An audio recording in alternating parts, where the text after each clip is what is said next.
it's also a place to be a little bit annoying, but mostly like in your conversations, in your loudness, whether it be how you feel when you're at a bar chumming up with your friends and you're the table that everyone's looking at because you're laughing so hard. That's a little bit annoying. And I think that's what I like about Third Spaces, is to be a little bit annoying, because gotta let loose a little bit. And even politically speaking here, like, let's yell about the state of the world, because it is annoying. Shit's annoying. Let's talk about it. So I think Third Space is just a place that you can be a little bit annoying. Scared rabbit, they've got you boxed in. Old habit, you draw the curtain. Lonely only if they ever leave. Hello, my name is Michael Zarek. This is Third Space Indy. In 1989, a man named Ray Oldenburg wrote a book called The Great Good Place. And in this book, he coined the term the third place. This describes somewhere outside of your work and outside of your home that you can go be with others, be together, build community, and just be yourself. So I've made it my goal to find people all over Indianapolis who are doing their very best to make those types of spaces. Today, I'm sitting in the Indy Liberation Center with one of, I don't know what you'd call yourself, one of its members, participants, something like that. Organizers, that's a great word. Yeah. I'm sitting with Jay Grillo here in the Indy Liberation Center, and we're gonna have a lovely conversation because Jay is a wonderful artist, a community organizer, somebody who cares passionately about people, and somebody I have been interested in talking to for a while. So Jay, hello. Hi. Can you tell me Yes. the phrase that I forgot? Yes. To introduce myself, I am Jay. I am a multimedia artist and documentarian and organizer for the Indianapolis Liberation Center. And I actually met you at our grand opening here back in December. I totally forgot. So, yeah. I didn't actually forget that happened. I do want to take a note on that. I felt so weird that night. I walked in because I forget why I was down. I was down here for something and it was happening at the same time. And I just walked in and I was like, I really don't want to be around people right now. So you came to a very crowded room. I came to a very crowded event. I sought out you because I had been following you on Instagram, said hello, introduced myself, and then immediately left. Yep. But it was good to see you. I just I did not want to be around people. And then I proceeded to it was really cold that day. Do you remember? Yes, I do remember. I proceeded to walk 3 miles. Wow.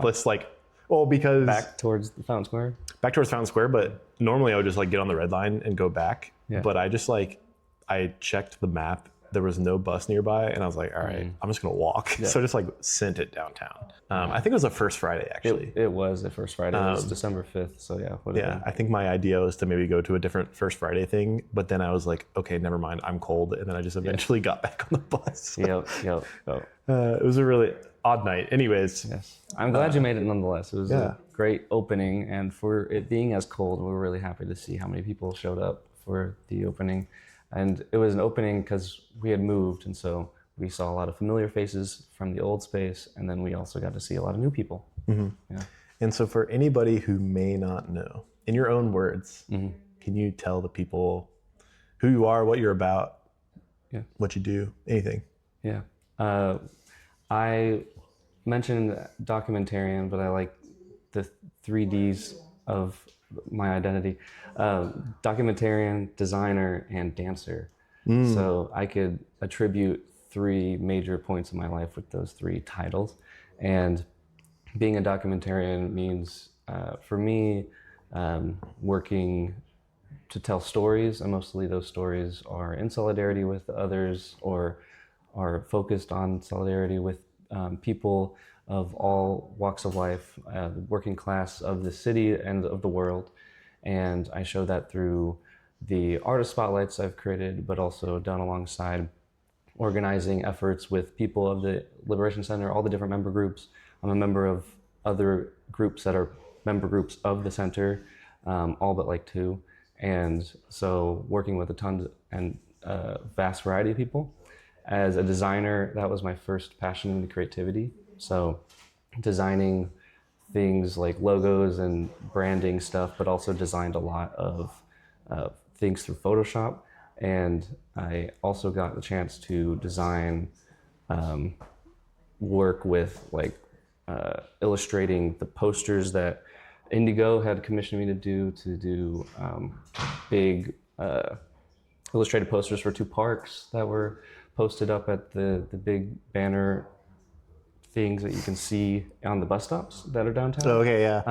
That was for a little bit, and then they started putting ads in there, but whatever. And then also use those skills to do other things like editing and design stuff that are like written content. And then dancing, which is new, but How new? like 4 years new. That's not new. I'm 29 though. It feels new enough. I started it When in you're my 29, mid- 4 years is a chunk of your life. That's it's true, but it also started in my mid 20s. So Okay. I had like started adulthood in this thing of thinking, let me just start something. Let me start dancing, and I do a style of Mexican traditional dance called Folklórico, and the group. Wait, say it one more time. Folklórico. Folklórico. Oh, okay. Is the- yeah. Listening back to the audio, I don't think the word comes through clearly. So the word is folklórico, which is a traditional folkloric dance. And Grupo Folklórico Masawani is the group I dance with. We actually had a performance last night that I got to introduce the whole entire group as just myself and being like, anyone's welcome, because the whole point of the group is that anyone's welcome, all ages and all experiences. And I'm really happy to be part of that and the center and just everything else that I try to dip my toes in. Amazing. Yeah, that's a long answer to your question, but happy That's to talk perfect about. because it gives me a lot of stuff to talk about. Yeah. The creeping down the stairs is hilarious. Yes, mind you, this is an active third space right now. We got community members in here organizing away to their heart's content for things that we always are operating within the space. So. Yeah, I think we'll get to that a little later on. Yes. Right now, I'd like to focus on you Okay. Yes. because I think that's what I'm interested in, especially because you brought up so many different aspects of yourself. Yeah. When you talk about being a documentarian and telling the stories of others, I think in a lot of ways, that's part of the reason I like doing this is like telling the story of the city or of individuals within it, and knowing you and your interests as somebody who works with the Indy Liberation Center. What is it about telling stories that you feel like you are putting out into the world that you find compelling, or others might find compelling also? I was told not that long ago at all, like maybe 4 months ago, that my art, someone told me my art is other people. And I was kind of blown away by that because I was just like, what does that even mean? How does that work? And it works a lot like what you're doing for sure. And to document also means to kind of tell, it's always going to be a biased story, but it's going to be an important one at the very least, something that for me is trying to tell stories of underrepresented peoples. So in artist spotlights that I have done and are mostly what can be seen on my businesses like Instagram page is all artist spotlights related to artists in indie, but they're people that I just like, people need to see their work. I just really like them or their work, and whether or not they've just started or have been doing it for a while, I am both a fan of, but also think they deserve their flowers and recognition and stuff like that. But I also do that elsewhere with photography and event photography. I mean, I started with the center working alongside organizers to document the library struggle when the library was having a racist CEO in charge that then got ousted, and then they tried to find a new CEO. They had an interim that the library union and a lot of people liked and pushed for Michelle Hayes to be that CEO over a long-standing period of battles with the library board.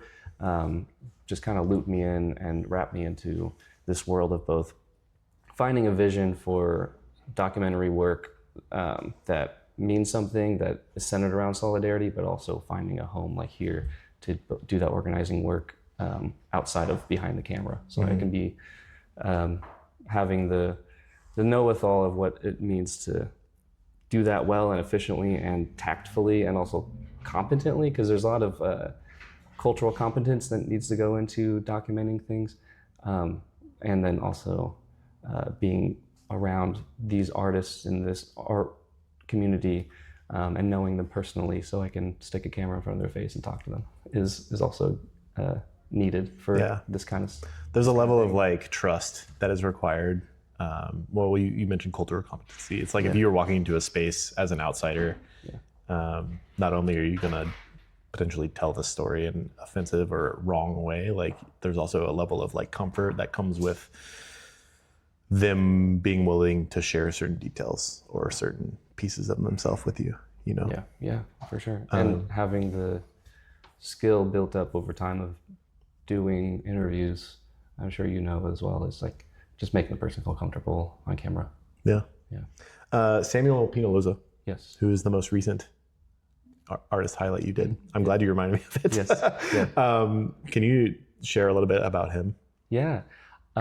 Sammy is... Or them, or... Yeah, Sammy is a teaching artist at Monarca Academy. He also works alongside the teaching instructor that teaches our dance group, Carol Nunez.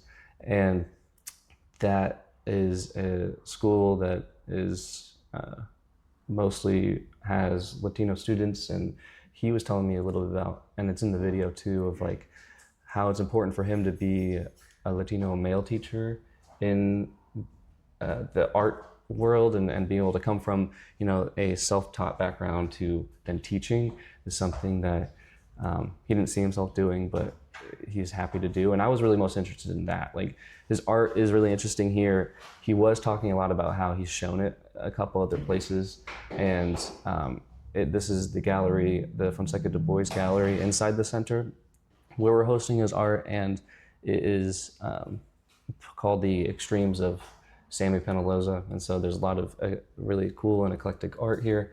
But he's actually trying to shift more into something that kind of reflects his time with the kids at the school, that feels more childlike, and reverting to a childlike state for him that I'm happy to see he's leaning into, and I hope to see more of from him. It was cool to get to know him because I didn't know him before he was in here. I knew of him and I've met him, but never had a chance to really sit down with him. And he was also in the same artist program I was. We were both in the Latino Artist Mentorship Program. He was in the first cohort in 2023, and I was in the most recent cohort in 2025. And I'm glad we had that connection so we could make this world of Latino artists a little bit bigger, with the help of like Arte Mexicano in Indiana, which helps put on this gallery. So, yeah. Carla Lopez Owens this morning told me that the largest growing group of small business owners is Latino women, which I thought was pretty cool. Yeah. Talking about like how this like very underrepresented group of people is sort of getting out and sort of putting themselves out there and doing interesting things, I think is cool. Yeah. It's a growing network too. Most people in the community know most people in the community, whether it be the Latino community, the arts community, and both those communities intersecting, I'm finding myself a lot in all the time, and that's even smaller, but such a tight-knit community that we try to prop each other up as much as we can. Yeah. Your recent show, art show, in January? Yes. Can you share a little bit about that as well? That was part of the end of curriculum group show for the Latino Artist Mentorship Program that was called Aquí y De Allá, which is from here and from there. It's a turn of the heel on the more popular saying, which is neither from here or there, which a lot of people who are immigrants or from immigrant families or backgrounds or heritages feel when they don't feel like they're really from America, but also don't really feel like they're from their home country, and they can't find a place. The point of that group show is, and the theme around it is to find your place despite that, and because of both. Embrace both. You are there in both. And the aspect of that I wanted to bring from my perspective as a digital artist who had to make a physical thing was to create a display case of memorabilia that hosted a TV that had this video collage of scanned letters that had mostly, I just focused on the people writing my name, overlaid on digitized home video that I had forever. And it fit with the work that I do, which is digital documentation, and being able to take that legit documentation and turn it into an art piece, whether it be a museum style showcase of memorabilia that I've kept over the years because I'm a hoarder, or a artistically rendered video to invoke nostalgia. Either way, it is something that I had my first try at a physical art thing, and it was cool to be alongside artists who had paintings and photographs and like crochet and like stuff that you think about when you think about art in a museum. Because it was at the Idolzorg, it felt very daunting to think, wow, this is going to be in the Idolzorg. I have to like make it count. When you talk about that sort of dissonance of neither here nor there, Yeah. as a visual artist, did you get the sort of same dissonance being among people with the type of art you're talking about? Like what we would consider considering being like, oh, I am an artist, but I'm also like in a different realm than these other people. Yeah. Yes. That was my fear going in for sure. And most of my living is done through marketing. And so while we do interviews now with one of the roles I have, it's still creative marketing. It's still spotlighting to sell both the story, but the story leads people to follow or buy a product or whatever. And I use those skills for artist spotlights, but I also wanted to use my skills as a designer to make something that just wasn't selling anything other than an idea to invoke something. And I wasn't just feeling the distance of like the people that are in my cohort who are my friends, and I wasn't trying to compare myself to them. I knew I had to go my own path. So did everyone else. But I also wanted to put a spin on it because I'm third generation. People are either just immigrated or they've spent their whole adult life as an immigrant here, or they're a child of immigrants, and like they're more close to that cultural identity than I am.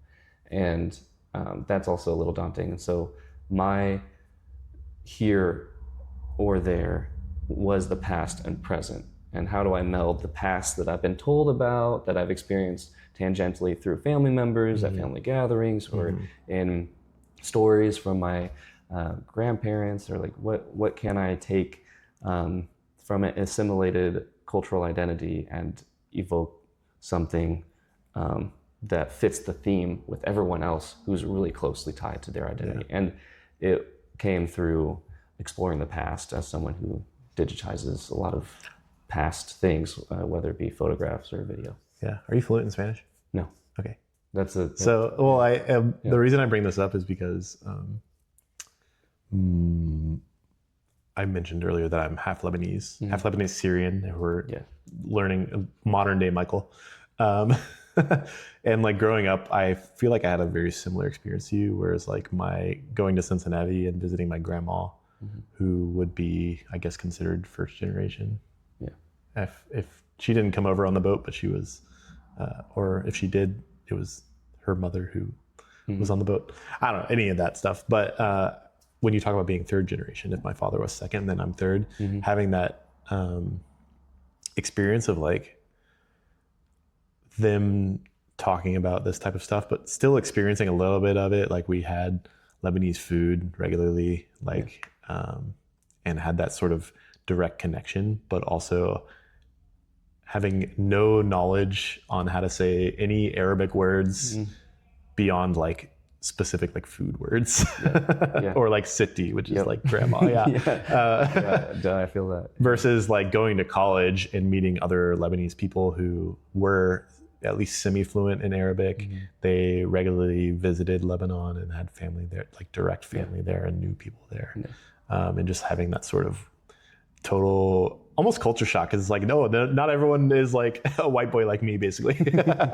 Yeah, I feel that really heavily. The part of me that gets to explore what that looks like as an adult is the part of me that took the leap to just join this dance group.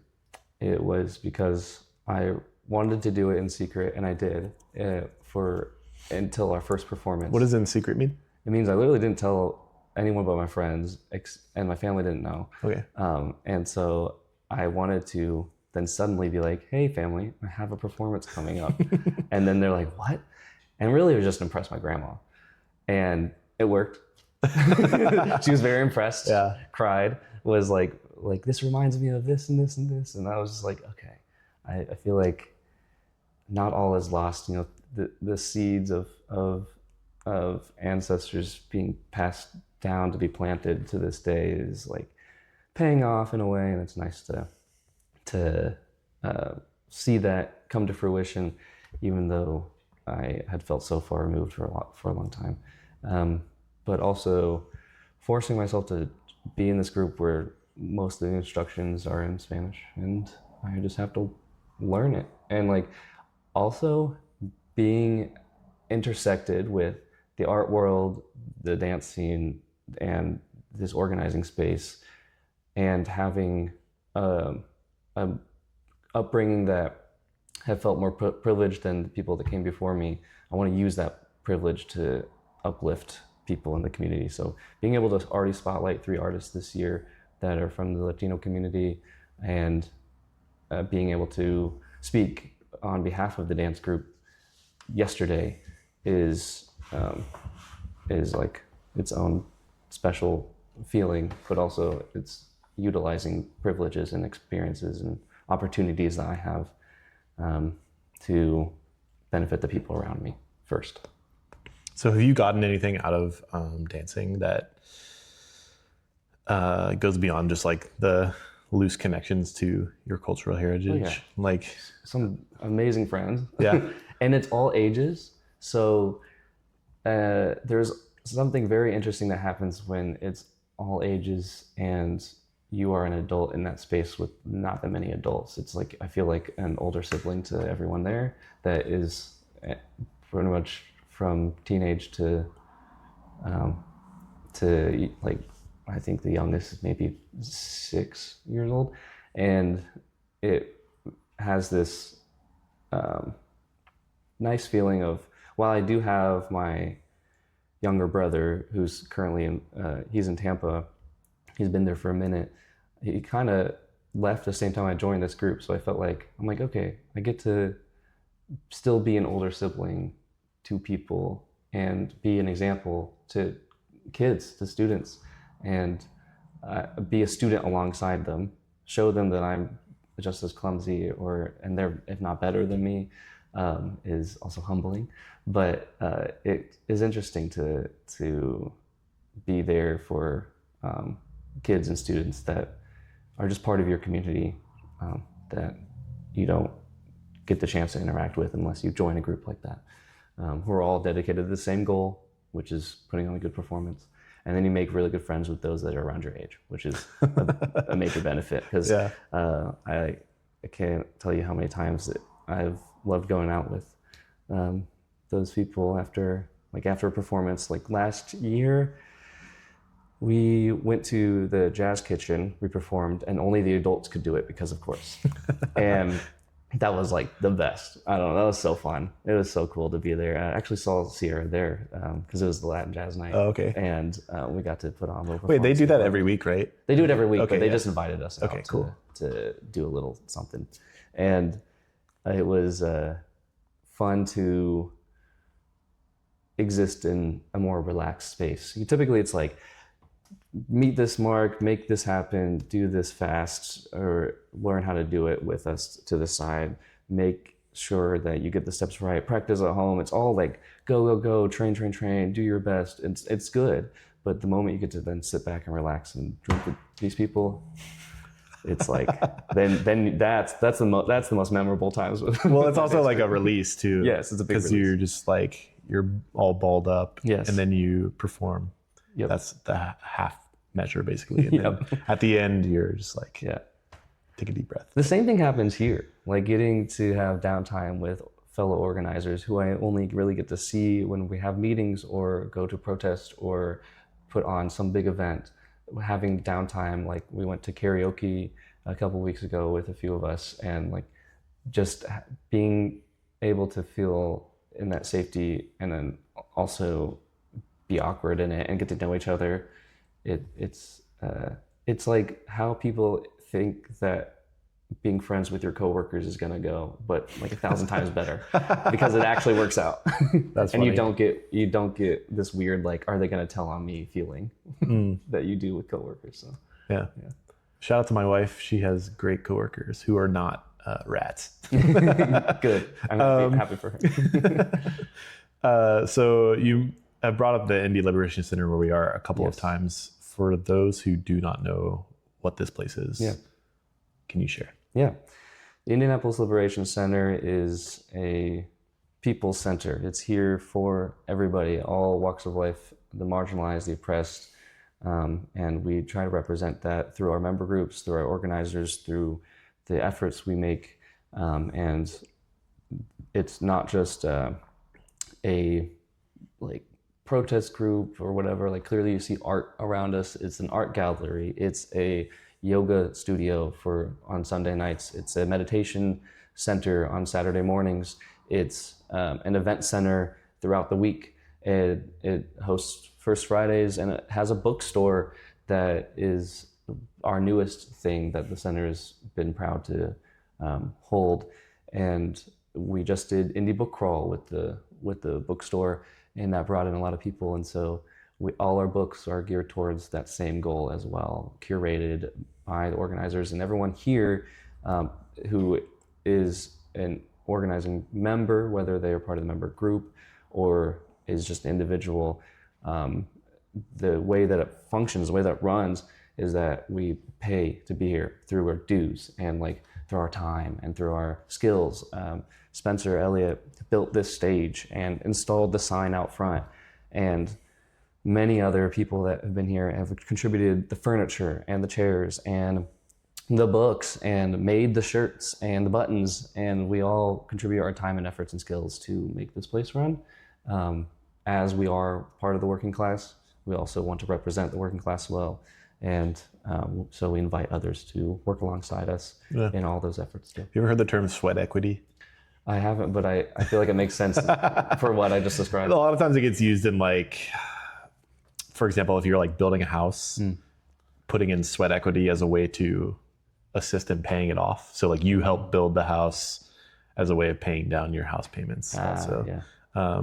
But I think in this case, it could be used in the context of like you are putting your whole ass into creating the space that you also want to exist within. Yes. Because I think you maybe spend as much time here as any other space in your life. Yep.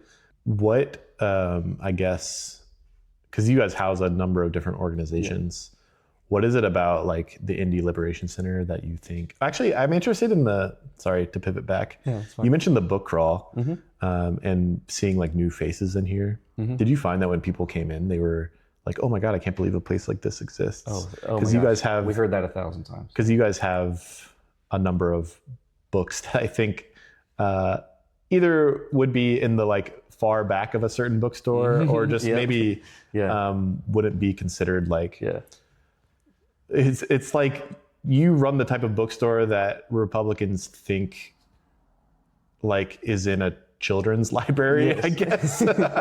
Yes. So like when you invite people into this space,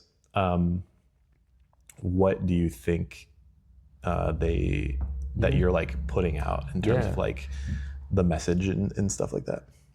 I think the conversation I had with my grandma just the other day on Easter kind of sums up a lot of that answer. Is kind of a shock at the realization of how much it encompasses for people who have been more reserved or conservative, or closed off, or even just like stuck in maybe a more liberal bubble, have this may have this notion of like the stuff that we promote, the people we're for, liberation is this kind of like anti everything, cynical, spiteful, super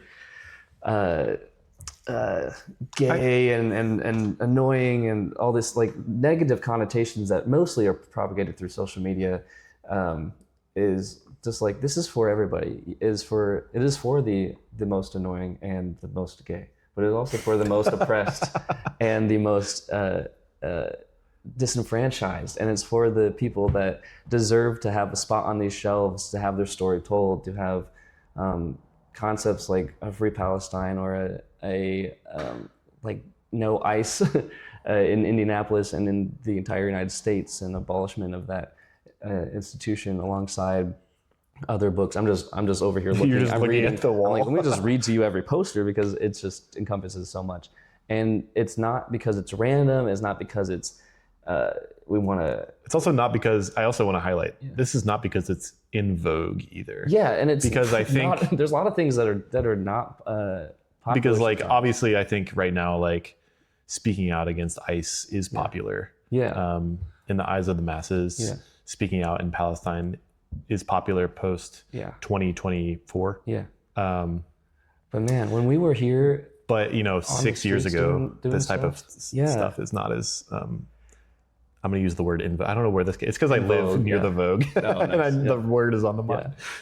Like I can name, I can point out to you, not name, but I could point out to you a couple books in here that would be unpopular now, and I could guarantee you, if something like October 7th or a Renee Good or a Alex Preddy happened in the future in those realms, in those spheres, whether it be anti-war or around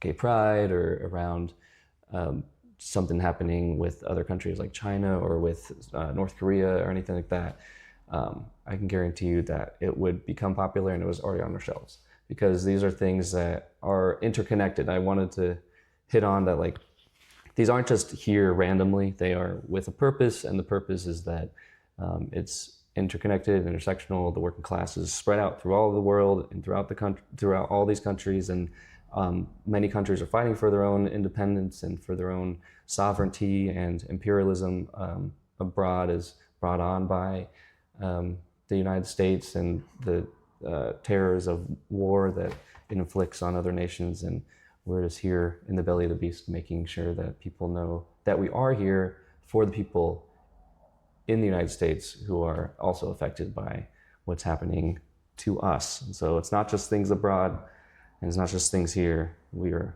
focused everywhere that we can. And that's why we have all these number groups, is because it's like, not just me can be in all these spaces, and neither should I. There are many other people that speak better, that know and are more connected with more of these communities than I am, and there's people that deserve to create those spaces and to write those things down for those aspects and for those pockets. Mm-hmm.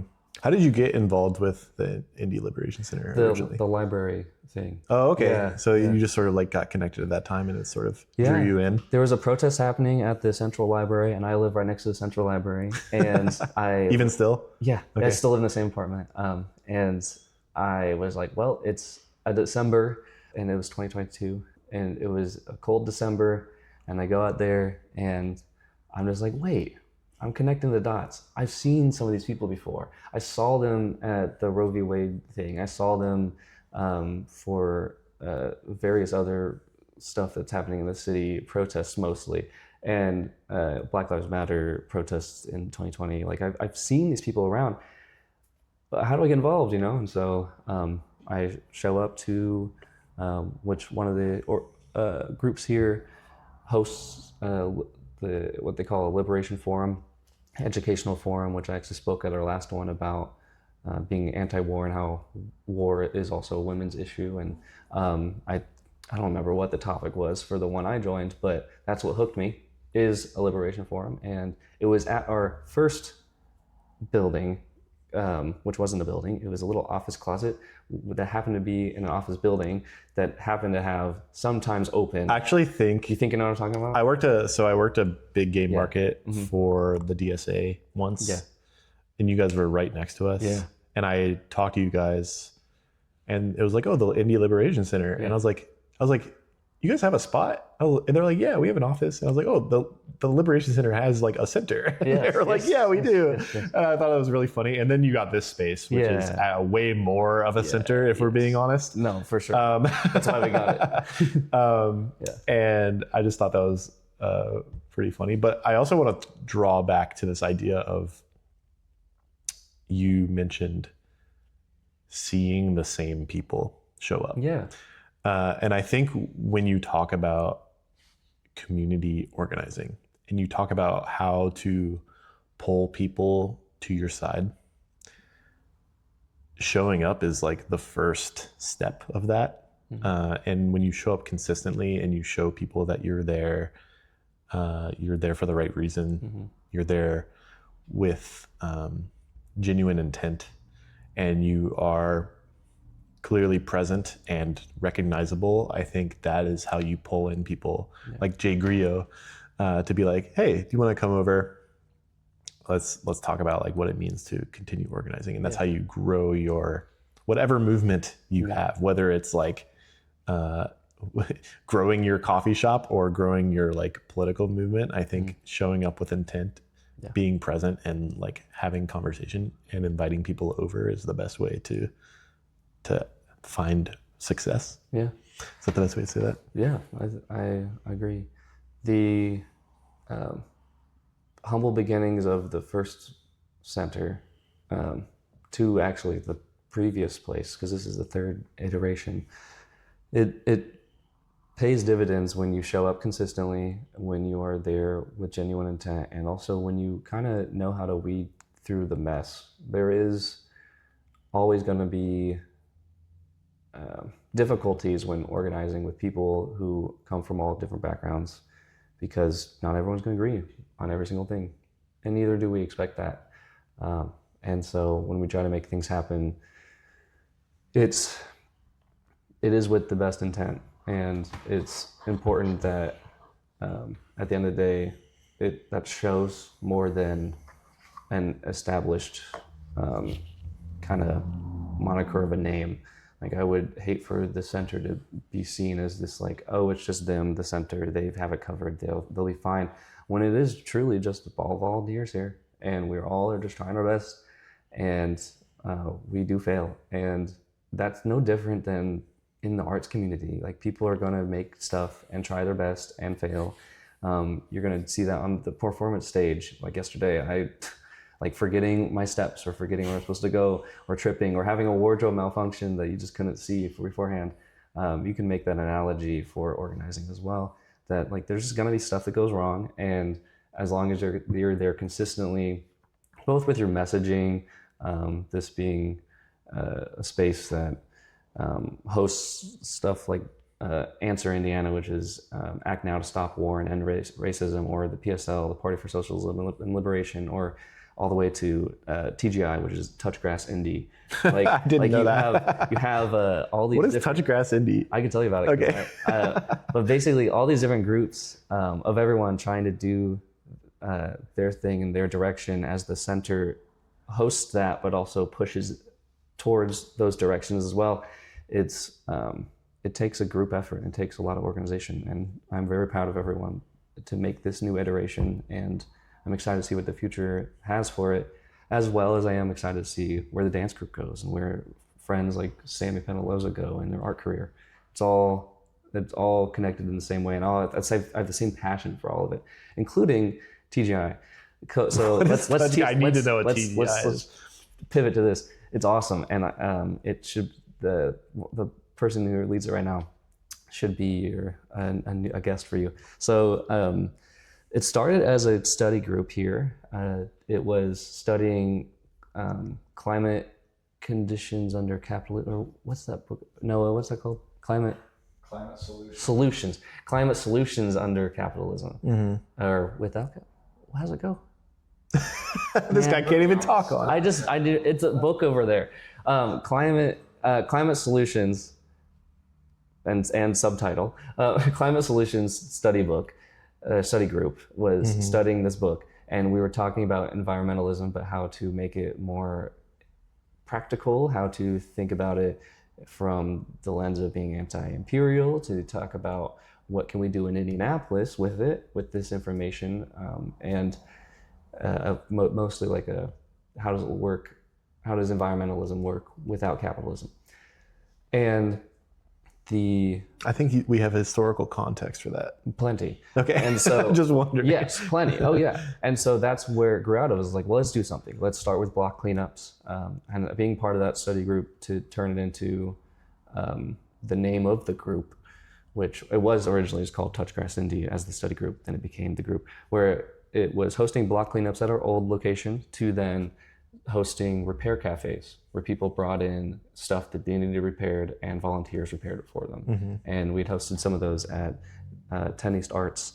And then we also did 2 gift swaps. And the most recent one was here, where we did a gift swap with people bringing in things that they thought would make good gifts around the holidays. And then we got to donate all the rest that didn't get taken. But most people, when they brought something in, it got taken. It was pretty awesome.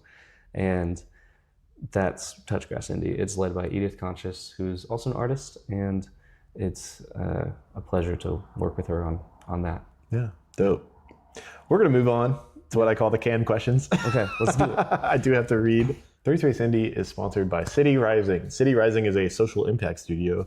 Most recently, they implemented an eviction data dashboard that looks to highlight and reduce the impact of the over 30,000 evictions that happen here in Indianapolis that mostly affect Black and Latino women. If you are interested in learning more, go to cityrising.org. City Rising has sponsored a question, which is, what is a third space to you? A third space is, of course, a place outside of work and home, but Drop the definition. But it is also a place to, I think it's a place to be annoying. Oh, that's fun. Okay. Like, you're allowed to be a little bit annoying when you're in a third space, just like you are at home, alone sometimes. But mostly, like, if you're at home as a child, you are not that annoying as maybe your parents think you are, because you kind of subdue yourself to be like, I got to do what my parents say, whatever. And the moment you go to a third space as a child, you are so rowdy, so annoying, and let the kids be a little bit annoying because they don't get many spaces. But as an adult, whether it be roommates or your loved ones or a spouse, or you just live alone, or you live next to neighbors that may hear you, it's also a place to be a little bit annoying, but mostly like in your conversations, in your loudness, whether it be how you feel when you're at a bar, chumming up with your friends, and you're the table that everyone's looking at because you're laughing so hard. Like, that's a little bit annoying, but good. Yeah. And I think that's what I like about third spaces, is to be a little bit annoying. It's why you're the first person to say anything even in this realm, and I think it's dope. I love that. So good. Because gotta let loose a little bit. And even politically speaking here, like, let's yell about the state of the world, because it is annoying. Shit's annoying. Let's talk about it. So I think a third space is just a place that you can be a little bit annoying. Mm-hmm. Well, I even think a deep part of my identity is being a summer camp counselor forever. And like, when I think about summer camp, not only the way I acted, but just like the way people act at summer camp, whether you're a camper or a counselor, is like objectively annoying. It's just like, wake up super early, have to be super peppy. Kids, let's go to breakfast. At breakfast, like, just already be like shouting at each other. There were some other counselors that I definitely like got on their nerves just because I was on it at all times. And then like sometimes it would be like, oh, today I'm just gonna use no silverware. I'm just gonna eat with my hands. Just like it's like that's a little gross, but also well, it's not gross. People do that, but like in the context of summer camp when you're dirty and sweaty, it's like just like thinking about what it I think annoying is a great way to phrase it. Did you just rip that right now, or did you? That's funny. I stalled to talk about the original definition of a third space, and then it clicked. Follow up to that question. Yeah. What is a third space or place that has existed for you previously, but no longer does? Okay. The church. I mean, it exists still physically. Yeah. But I know what you're saying. I'm not in. Were you raised the Catholic? church. No. Okay. That's a whole different tangent. Okay. But it's. I just assumed. I was yes. like Mexican American. Most of my family, extended family, yes, is. Okay. And, we don't have to get into it. we don't have to get into the tangent of how they became Methodists and then Protestant, like non-denominational and all that stuff. But essentially, I found a lot of myself spending time in the church in my late teens and early adulthood, both because I ended up going to school to study theology and dropped out. I like to say I'm a theology school dropout. And I also then came back to work at the church I attended at as a janitor, and then did youth programming with them as well as a volunteer. And I had felt a lot of joy from being in those spaces, but also just a lot of watching eyes in a way that I don't know, I couldn't really find the space to speak out about the world's problems like I knew I needed to. And not just for myself, but for the people that I was mentoring, the students that were going through things that I knew if I spoke about the connections of how they're going through it from maybe a political lens or just to talk, then it would be kind of frowned upon by some of the people in the church. There's some shame there. But also there's like so many things that work within that setting. A lot of people are on the same page, and a lot of people are doing things that are for the people in some regard. Maybe it be like kind of I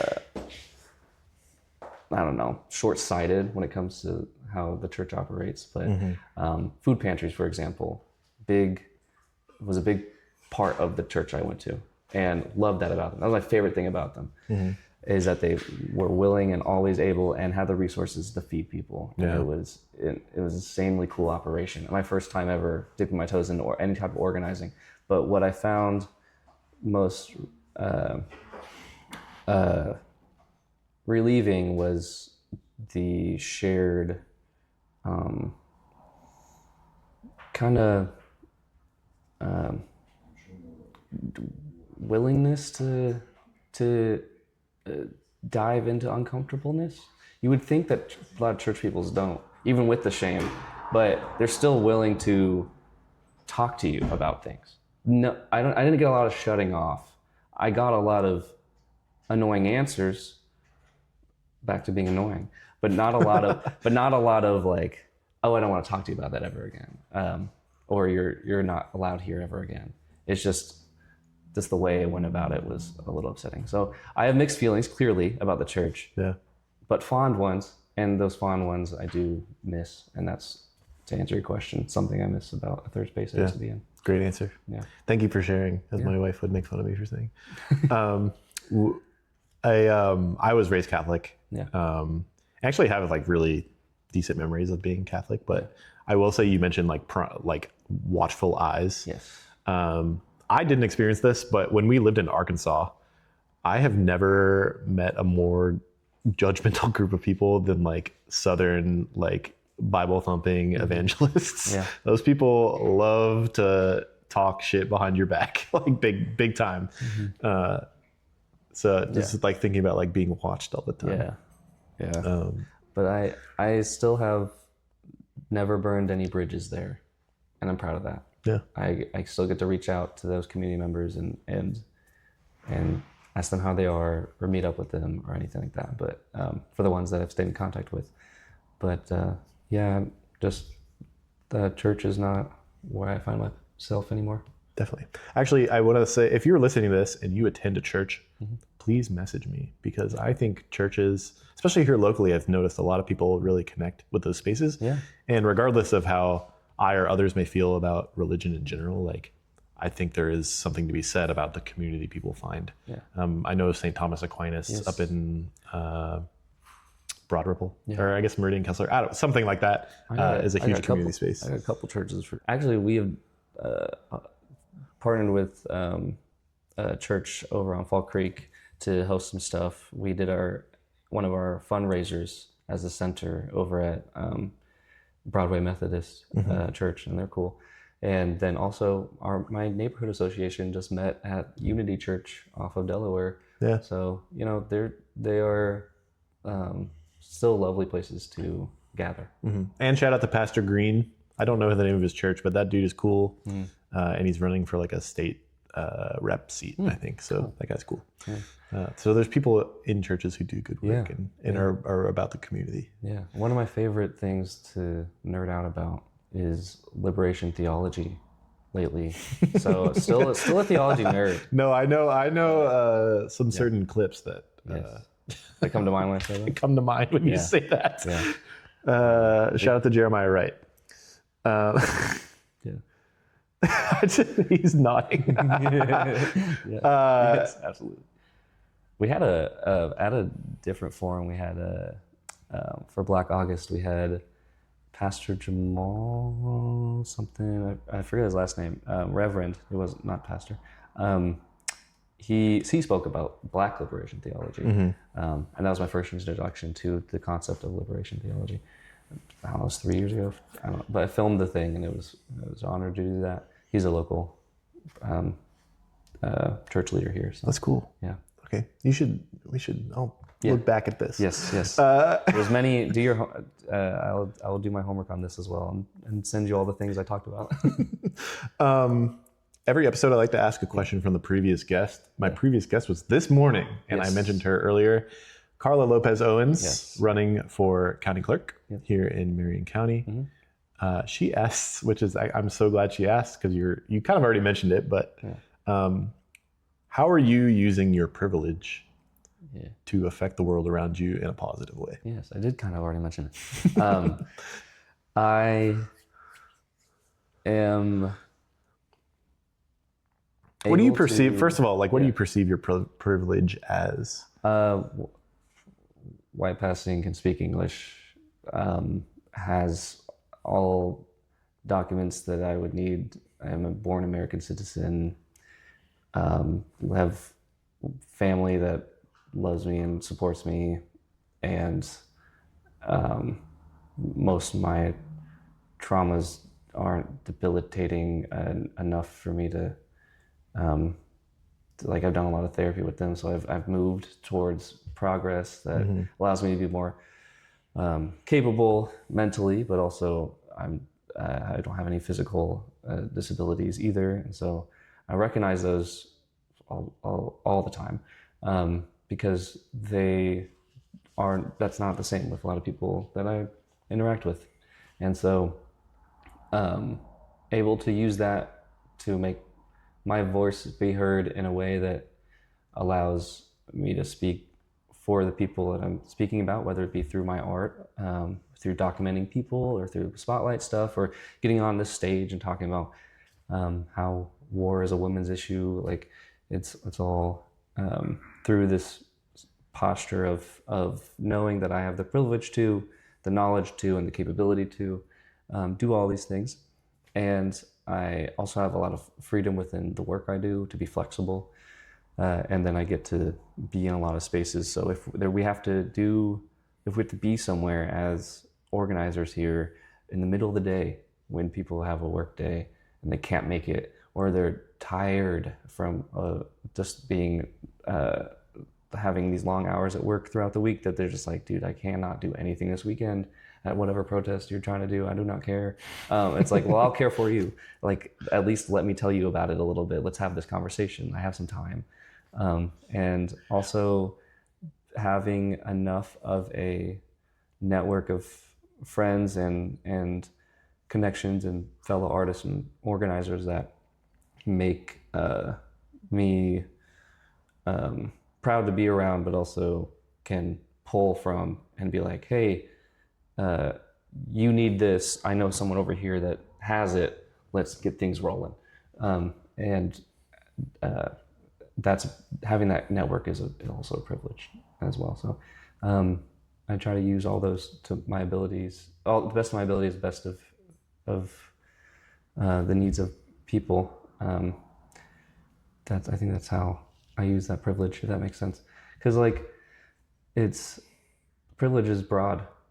And like being in front of an English speaking crowd when we're about to do some Mexican dancing, I will be speaking English on behalf of the group. So it's all connected in that way, you know. So there's many privileges that I have that I like to remember that I can use. It motivates me actually to continue to do things, whether it be artistically or as an organizer. Yeah.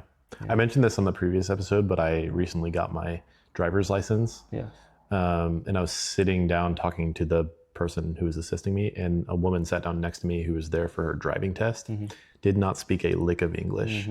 And just watching her interact with the worker at the BMV was like really eye-opening in a lot of ways, where it's like, oh my God, like I move through the world so easily. Yep. Versus her who's like just there to get her driver's test. Yeah. Just wants to like get it done and like go home probably, but is like having a struggle just with a minor interaction. Yeah. That she is probably a perfectly capable driver, but like just to get to the point where she is showing her driving ability is a struggle. And I think that even that simple interaction was a huge highlight to me. I was at the library printing some stuff, and this girl, couldn't have been 12, more than 12. All her friends were at the computers. We're all at the computers, but all her friends were at the computers playing Roblox. At the library? At the library. Classic. After it was like spring break, so they're like, it's the middle of the day. Again, library, one of my favorite places to be a little bit annoying, is all her friends were playing Roblox, but she was trying to find her mom a new apartment. And she's just like, she's basically talking she had a couple of different phone calls, but all the phone calls, I'm like, dude, just this girl has grown up too fast already. All her friends probably do not know what's happening. And it's disheartening, but also made me recognize like I would be her friends playing Roblox and totally not understanding what my friend's going through until I'm an adult. And that is difficult to reconcile with, but also she's who I think of when I go out in the world and try to do any good at all. Same with the privilege of having a car. I thought about this the other day because you had mentioned like when you're trying to go driveless or what did you say? You're trying to not drive for like yesterday, I'm doing a drive. I'm calling it drive less challenge, not driveless. Okay. Drive less. Yeah. With a friend of mine, her name's Andrea Watts. Yeah. And yesterday, my friend Alexa Adamson, who owns Alley Cat Ceramics, needed me to pick her up. Yeah. It was like across the city, and I was like, oh my God. Yeah. That's so I have all of last year, it was my New Year's resolution to go in a full week without needing to drive. It was so difficult. It was so difficult. But then that reminded me, seeing that post of yours reminded me that it is hard to get around without a car in a very car-centric city. And so the privilege of having a car, I just got a new car, and the car that I had before. I had it for 13 years. Is the car I had my entire life since I was 16, and I ran it to the ground. And my main stipulation for this new vehicle, had to be that all the seats laid flat, because I know that there's many friends of mine that do not have vehicles, and many friends of mine that do not have vehicles need to move things. And so I would like to do that with my car, and that's another point of privilege that I am glad to utilize for the betterment of people that don't have the same thing, because I can be a resource in that way. Definitely. I was planning to drive today. I want to pat myself on the back. I was planning to drive today. Biked. Not only did I bike today, speaking of the Drive Less Challenge, I was planning to drive. So I met Carla. I met Carla in Irvington at Ellenberger Park. Okay. We are now in Fountain Square. So I rode my bike from Broad Ripple to Irvington. That's 11 miles. And then I back here went to lunch actually. Oh, nice. In Cottage Home. So that was back about a quarter of the way. Yeah. And then came here afterwards. Nice. And I don't know, I haven't decided if I'm biking back or if I'm riding the bus. I'll probably ride the bus, we'll see. But thinking about how much more I had to plan ahead, I left substantially earlier than I would have had to this morning. If I were to drive, because it was like 20 minutes to my initial thing at Ellenberger, versus riding an hour on my bike, getting great exercise because I need it. Do you track all that somehow? No, I probably should. But that's okay. But my wife used to always say, if it didn't happen on Strava, it didn't happen at all. As I've ran a couple of marathons, it's so true. Very true. And then just like thinking, I felt comfortable. Like we live in Indianapolis, which is one of the flattest places probably on earth. And just like being able to have the infrastructure we do, which is actually semi-recent. Yes. Not a little bit older than my tenure here. It's pretty easy to get around. I moved here in October 2024. Oh, cool. Yeah. So not that long. Yeah. Nice. And then having like our fairly decent bus system, and just knowing that there are ways to move around the city safely without a car has been very enlightening. And doing the Drive Less challenge is pretty fun. Yes. Drive less. And I'm getting that lunch. That's what I know. Yes. All right, Jay. One last question. Yep. And then we'll wrap up. Go. What question do I have for the next person? would you like to ask the next Third Space Indy guest? Do I get to know who the guest is? No. The question is, do I know who the guest is? And No, not the question. No, that's what I'm saying. Is the answer is I don't think I know it this time. Okay, let me think. The question I'd like to ask the next guest is, I want to stick with this annoying theme a little bit. Where is the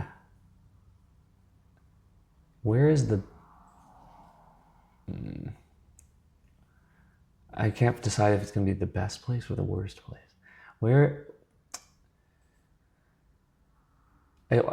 Here's where I'm coming from.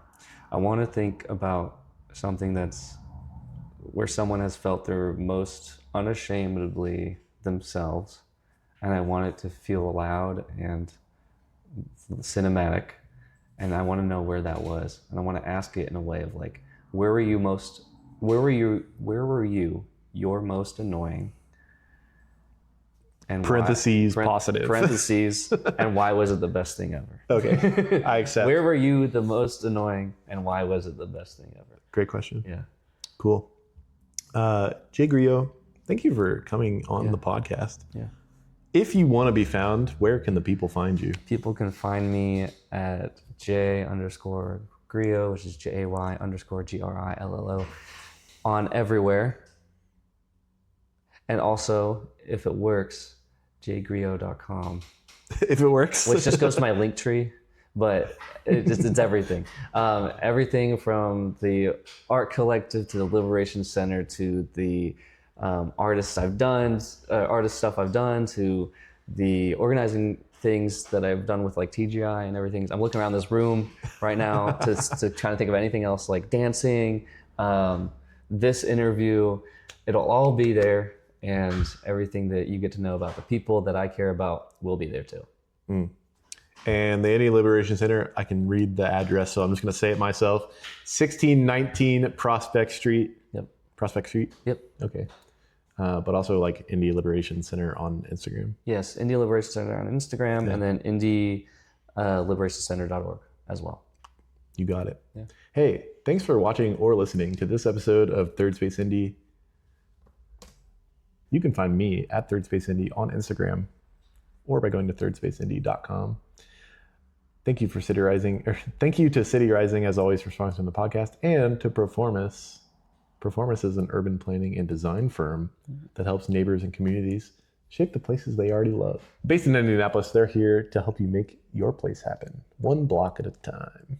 Nice. Shout out to Mark Lotta and Jeffrey Tompkins. Thank you for sponsoring the podcast.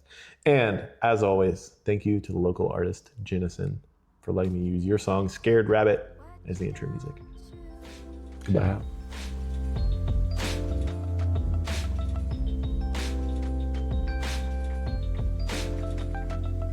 Scared rabbit, is the coast clear? Go grab it, you're gonna starve here. On your bed of death with one regret, but you never said.